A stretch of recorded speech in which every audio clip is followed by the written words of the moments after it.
સફળતાના સોનેરી સૂત્રો. શું વાક્યો? ટૂંકા સૂત્રો. સફળતાના સોનેરી સૂત્રો શબ્દો કે સાહિત્ય મોઢેથી બોલવાથી બેસી નથી રહેવાનું કે સાંભળીને બેસી નથી રહેવાનું, પરંતુ એને આચરણમાં લાવીને તેજસ્વી અને જાગૃત બનવાનું છે. જ્ઞાની જ્ઞાનને આચરણમાં લાવે, વાણી વર્તનમાં મર્યાદા રાખે, તેને માટે જિંદગી દરેક પળે એક ઉત્સવ હોય છે. ઉત્સવમાં પોતે ભાગ લે અને રંગાઈ જાય તેને ઉત્સવ કહેવાય. જ્યારે દૂર ઊભા રહીને પ્રસંગને જોયા કરે તેને મનોરંજન કહેવાય.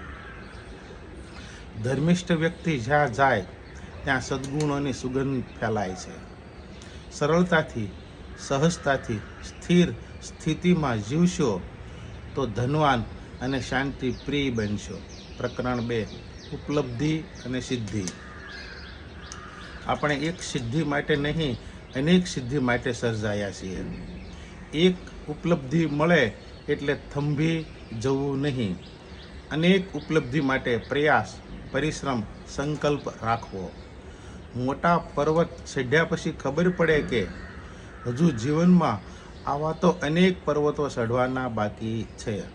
ટૂંકા વિચારો ધરાવતા લોકો સાથે રહેવાનો કોઈ જ ફાયદો નથી. નીચલા સ્તરનું જીવન જીવવું ખોટું છે. જીવનમાં સારા નિયમોને નકારશો નહીં.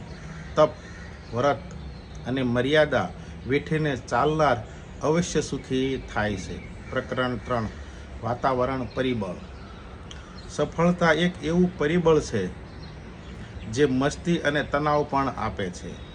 સંપત્તિ એક એવું પરિબળ છે જે સગવડોની સાથે ભય પણ આપે છે. સંબંધ એક એવું પરિબળ છે હૂંફની સાથે શંકા પણ આપે છે. સંતોષ એક એવું પરિબળ છે જે ભય વિના પ્રસન્નતા આપે છે. ઉદ્ધતતા શંકા વિનાની નીરવ શાંતિ આપે છે. કરુણતા એક એવું પરિબળ છે જે હૃદયને ઠંડક આપે છે. અસ્તુ. વિનુ સુતરિયાના ઝાઝા હેતથી જય શ્રી સચ્ચિદાનંદ.